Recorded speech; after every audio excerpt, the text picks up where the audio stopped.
আজকে বাদাম খাবো। এ কি করলে তুমি তুমি আমার হাতে কেন মেরে দিলে? অনেক ব্যথা করতেছে। তুমি আমার হাতে কেন হাত দিয়ে বাড়ি দিলে? বোন আমার, তোর হাতে হাতে বাড়ি মারার আমার কোনো ইচ্ছে ছিল না। নিয়মিত হাতে ব্যান্ডেজ করে দিচ্ছি, হয়তো খুব তাড়াতাড়ি ঠিক হয়ে যাবে। হসপিটাল নিয়ে যেতে হবে তোকে, কিন্তু পকেটে একটাও টাকা নেই। এখন নিয়ে কাজ করবো, এখন কাজ শুরু করে দিয়েছি। এখান থেকে কাজ করার পরে কিছু টাকা পাবো, এই টাকা দিয়ে তোকে হসপিটালে নিয়ে যাব, তোর হাতে চিকিৎসা করব।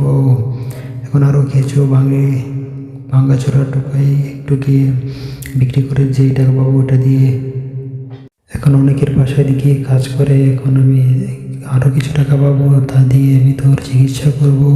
তো চিন্তা করিস না, আমি সব কাজ করব তোর জন্য। তোর যত টাকা লাগুক না কেন, তোর আমি চিকিৎসা করব, তোর হাতকে আমি ভালো করে তুলবো। এত কিছুর পর এখন তোর হাত আমি চিকিৎসা করব, তুই খুব তাড়াতাড়ি ভালো হয়ে যাবি। বন্ধুরা, ভিডিওটি তো দেখলেন।